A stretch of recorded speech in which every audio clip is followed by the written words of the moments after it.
Hello，大家好，我係葵青區議員莫依琪 Ariel。今日咧想同大家一齊討論下美以伊戰爭呢個局勢下邊，中國應唔應該參與呢？而伊朗如果真係不幸被滅國之後，會有咩後果同埋影響？歡迎大家喺影片下邊留言一齊交流討論，亦都咧希望大家可以轉發出去、讚好同埋追蹤我嘅頻道。網絡上邊好多冷血暴徒叫囂支持美國以色列去攻打伊朗，認為今次係解放伊朗，更加諷刺祖國平時點樣話軍事武器犀利啊，但係都唔出手。不過我嘅睇法就係，我哋正常人更加唔應該中呢一班人嘅圈套，唔應該要求我哋國家出手。有強嘅軍事力量咧，唔代表要去欺凌其他國家嘅，因為一參與戰爭，不論打邊一個地方都好，都會傷害到周邊嘅人民。參戰係最愚蠢嘅做法。正如咧，我想講咧，幫助有好多種方法，真正去幫助解放係一個要各方面咁協助佢進步。例如去幫助佢哋去發展一個良好嘅經濟環境、教育環境，有一啲更自由、更開放嘅思想。所以見到中國咧不停咧加強同伊朗又或者其他中東嘅地區去外交啦、去合作啦，都係其中一類型嘅幫助嚟嘅。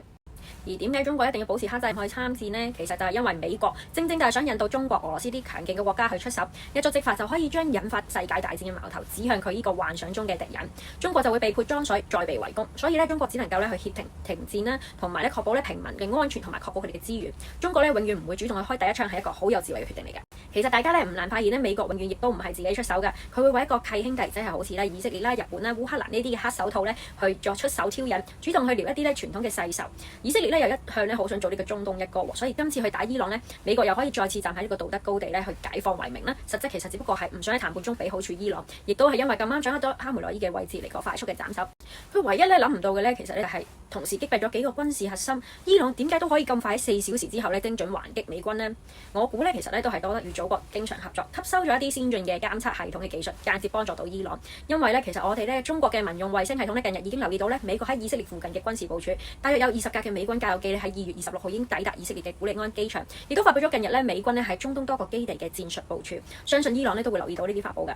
呢場戰爭咧想打到幾耐咧，其實冇人知嘅。美國咧可能咧都希望快啲打完嘅，因為以色列咧打到冇彈藥嘅話咧，佢自己都消耗自己嘅庫存啦，呢個係一個燒錢嘅行為。近日咧俄羅斯嘅末日飛機伊爾80咧都出現咗喺德黑蘭。伊爾80咧其實就旨在發生核戰嘅時候咧，俾呢個俄羅斯嘅官員咧總統喺空中作指揮中心嘅。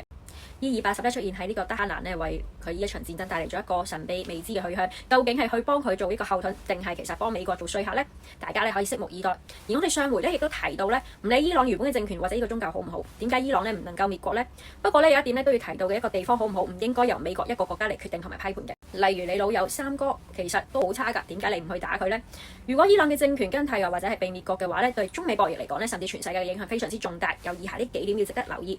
第一就係控制全球油價。以後咧美國說了算，因為咧見到伊朗呢個結局咧，佢旁邊嘅阿聯酋同埋沙特呢一啲咧海灣富國咧，即使幾想反抗都好咧，都只會靠邊站。到時咧美國想點就點，否則咧下一個咧可能輪到自己。所以你話油價到時係咪只能夠聽美國話事啊？而第二咧就係斷咗中國嘅能源線。伊朗咧係中國咧打通陸路通道，連接瓜達爾海峽嘅支點。如果俾美軍咧佔據或者控制港口嘅話，中國到時嘅油輪咧就更加難以通過。第三咧就係全球孤立包圍中國啦。相信除咗俄羅斯同埋北韓有核武能夠咧堅持唔屈服之外咧，其他原本就已經冇乜義氣又或者冇乜實力嘅國家，好可能都會靠邊站㗎。進一步咧去斷咗同中國同埋呢個中東嘅建交，甚至乎係各國嘅建交。伊朗之後，美國已經出聲要隔離啦。仲有幾多小國大國會俾佢武力威脅呢？老美一直咧都係私自調動緊北美日韓，希望咧喺呢個亞太地區複製呢一種咧施壓模式嘅，例如台海問題、中印邊境問題等等。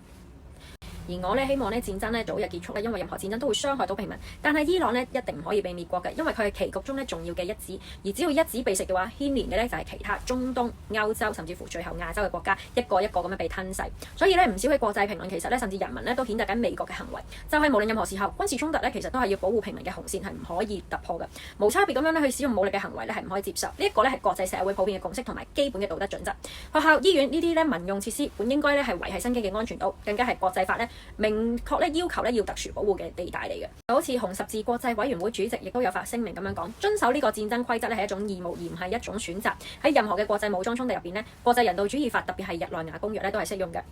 而我哋而家咧見到咧所有中東嘅戰火之苦咧，其實咧佢根源都係美國以色列嘅霸權主義嘅干預。今次聯合軍事行動唔單止嚴重侵犯咗伊朗嘅主權安全，更加將地區嘅局勢咧蔓延到其他無辜嘅地方。所以咧只有伊朗堅定咧不屈服咧，美國以色列先會有機會盡快收手。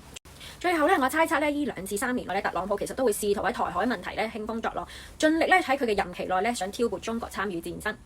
關於咧台灣省呢一個咧屬於主權問題咧，如果美國或者任何黑手套入侵台灣省領域嘅話，呢一點咧，我認為中國一定要出手，亦都必定會出手。至於咧會唔會引發世界大戰呢，就要再睇近年呢個局勢會唔會有變化。但我認為咧主權絕對冇得退讓嘅，因為退讓係一條死路。輸嘅話唔單止係呢一個小地方，而係長年會俾人打壓。而暫時能夠硬冚呢一隻癲狗嘅話咧，我認為咧亂世之中咧真係咧得習近平主席啦、普京啦同埋金仔。所以咧呢幾個暫時咧真係唔可以退下火線嘅。再次提醒，其實我哋而家咧係一個不和平嘅時代，只係有幸咧生活喺一個和平嘅國家，所以呢一個國家要讓我哋咧攜手團結去守護。